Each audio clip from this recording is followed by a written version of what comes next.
Praise Lord, जय मसीह की। मैं हूं आपका भाई प्रभु का दास पास्टर अतुल मैसी, और मैं परमेश्वर को धन्यवाद देता हूं आज के इस दिन के लिए जो कि परमेश्वर ने मेरे और आपके जीवन के अंदर जोड़ा है।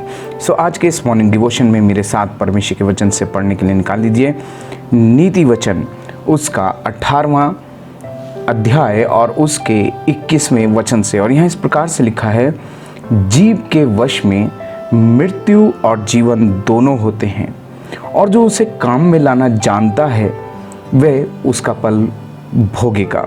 परमेश्वर की स्तुति और महिमा हो। मेरे भाई मेरे बहन, आज मैं आपसे बात करने जा रहा हूँ power of word of faith, विश्वास के वचनों की सामर्थ। मेरे भाई मेरे बहन, परमेश्वर का वचन मुझे और आपको बताता है कि परमेश्वर ने मेरे और आपके जीवन के अंदर, मेरी और आपकी जीव के अंदर सामर्थ्य दी है। और मैं आपसे बताना चाहता हूँ, your words your tongue have miracle, your words have miracle. जो आप विश्वास के वचनों को बोलते हैं वो आपके जीवन के अंदर घटता है, वो आपके जीवन के अंदर होता है। चलिए, एक कहानी के द्वारा मैं आपसे बात करना चाहता हूँ।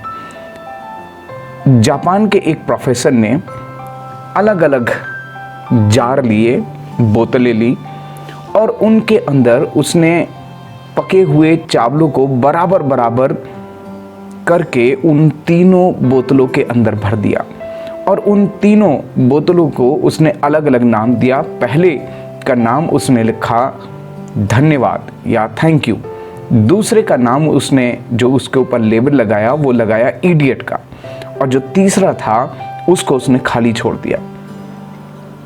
अब प्रोफेसर क्या करता, 30 दिनों तक ये जो प्रोफेसर था, ये इन जो बोतलें थीं इनसे अलग अलग वचनों को बोला करता था।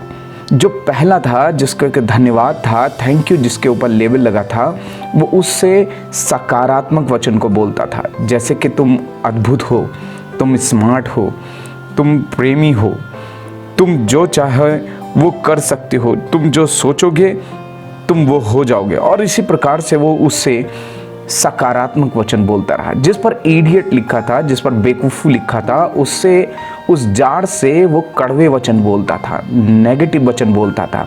तू बेवकूफ़ है, तू किसी काम का नहीं है, तू पागल है, तेरा कुछ नहीं हो सकता। और इसी प्रकार से जो तीसरा था जिसके ऊपर उसने कुछ भी नहीं लिखा था, उससे उसने कोई भी शब्द नहीं कहा। 30 दिन के बाद में जब उसने जार को खोल करके देखा, तो जिस पर उसने धन्यवाद लिखा था, थैंक यू लिखा था, उसमें से अच्छी सुगंध आ रही थी, और वो बहुत ही अच्छे चावलों की तरह अच्छे चावल थे।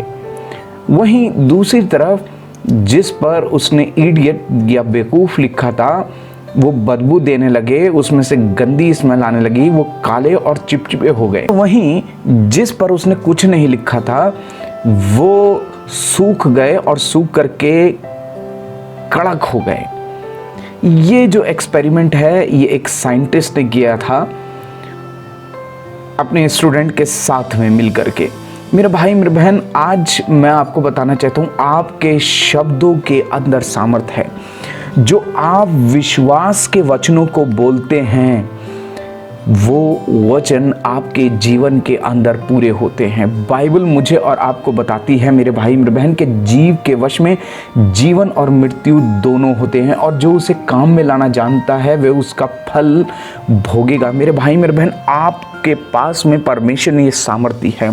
आप जो वचन बोल रहे हैं, इसीलिए जब आप दूसरों से वचन बोलते हैं, जब आप दूसरों से बात करते हैं, तो ये जान रखें, ध्यान रखें कि आप कैसे वचन बोल रहे हैं। क्या आप नकारात्मक वचन बोल रहे हैं? क्या आप गिराने वाले वचन बोल रहे हैं? आप अपने बच्चों से, आप अपनी पत्नी से, आप अपने पड़ोसियों से, आप अपनी जॉब के बारे में, आप अपने परिवार के बारे में, आप अपने संबंधों के बारे में, आप अपने बच्चों के बारे में क्या शब्द बोल रहे हैं? क्या आप सकारात्मक वचन बोल रहे हैं या नकारात्मक वचन बोल रहे हैं? मेरे भाई मेरे बहन, आपके पास ये सामर्थ्य है। अब ये आपके ऊपर परमेश्वर ने छोड़ दिया है कि आप अपनी जीव को काम में लेकर के आए, आशीष के लिए उन्नति के लिए, भरपूरी के लिए, परमेश्वर की सामर्थ के लिए, उसके अभिषेक के लिए, छुटकारे के लिए। मेरे भाई मेरे बहन, जब आप अपनी जीवन के अंदर परमेश्वर के वचनों का इस्तेमाल करते हैं, अपनी जीभ से सकारात्मक वचनों को बोलते हैं, विश्वास के वचनों को बोलते हैं, तो जो आप बोलेंगे वो आपके जीवन के अंदर हो जाएगा। ध्यान रखिए, प्रभु यीशु मसीह ने कहा, जैसा तेरा विश्वास वैसा तेरे लिए हो। मेरे भाई मेरे बहन, आज आप क्या विश्वास कर रहे हैं? जो आप विश्वास करेंगे वो आप बोलते हैं, वही चीज़ें आपके जीवन के अंदर, आपके मुंह से, आपके मन से निकलती हैं। मेरे भाई मेरे बहन, इसीलिए आज से एक निर्णय ले, आज से एक प्रण ले कि मैं नकारात्मक वचन नहीं बोलूँगा। मैं अपने बच्चे के लिए, अपने बेटे, अपने बेटी के लिए सकारात्मक वचनों को बोलूँगा। उनके लिए उनके सर पे हाथ रख के प्रार्थना करना शुरू करें। तू अभिषिक्त है, तू परमेश्वर का दास है, और तू उन्नति करेगा, और तू जो चाहे ठान ले तो वो कर सकता है। मेरे भाई मेरे बहन, आप अपनी जॉब के विषय में आशीष के वचन बोलिए। हो सकता है आज आपकी परिस्थितियां नकारात्मक हो, आज अपनी परिस्थितियों से, अपने हालातों से पॉजिटिव वचन बोलने शुरू करिए। आज शायद आपकी मेडिकल रिपोर्ट आपके हाथ में हो और आप देख रहे हो कि डॉक्टर तो कह रहा है कोई उम्मीद नहीं। आज अपनी रिपोर्ट को अपने हाथ में लीजिए और पॉजिटिव वचन बोलने शुरू कीजिए, विश्वास के वचनों को बोलने शुरू कीजिए। मेरे भाई मेरे बहन, परमेश्वर ने आपको सामर्थ्य दी है, और जो आप कहते हैं, विश्वास के वचनों को जो आप बोलते हैं, मेरे भाई मेरे बहन, वो आपके जीवन के अंदर होगा। आइए हम प्रार्थना करें। पिता परमेश्वर, मैं आपको धन्यवाद देता हूँ, और धन्यवाद इसलिए देता हूँ क्योंकि प्रभु यीशु मसीह के जीवन और मृत्यु आपने हमारे वश में किया है। और परमेश्वर पिता, हम यही प्रार्थना करते हैं कि परमेश्वर पिता हमें इस जीव को काम में लाने के लिए हमारी सहायता कीजिए, ताकि पिता परमेश्वर हम जब दूसरों से बोलें तो उनके लिए आशीष के वचन बोलें, उन्नति के वचन बोलें। प्रभु, हम कलीसिया के लिए, पास्टर्स के लिए, अपने मित्रों के लिए, अपने पड़ोसियों के लिए आशीष के, शांति के और तसल्ली के और भरपूरी के वचन बोलें, ताकि परमेश्वर तेरा आत्मा उनके जीवन के अंदर कार्य करने पाए। प्रभु, हम अपनी जॉब में, अपने कार्य में, अपने बच्चों में, अपने परिवार में पिता परमेश्वर आपकी भरपूरी को देखने पाए। आज पिता परमेश्वर हम अपनी परिस्थितियों से पिता परमेश्वर घोषणा करते हैं कि परमेश्वर, मेरा परमेश्वर मेरे साथ है, मैं नहीं डरूंगा। और परमेश्वर पिता, मैं प्रार्थना करता हूं, आप अनुग्रह कीजिए और सहायता कीजिए पिता परमेश्वर, ताकि हम विश्वास के वचनों को बोलें। धन्यवाद देते हैं पिता परमेश्वर, और धन्यवाद देते हुए इस प्रार्थना को प्रभु यीशु मसीह के नाम से मांगते हैं, आमीन। परमेश्वर आप सभी को आशीष दे और अपनी महिमा के लिए भरपूरी से तैयार करें, ताकि आप जहां भी जाएं मेरे भाई मेरे बहन आशीष के वचन बोलें, उन्नति के वचन बोलें, विश्वास के वचनों को बोलें, और विश्वास से धर्मी जन जीवित रहेगा। God bless you all. आप सभी को जय मसीह की।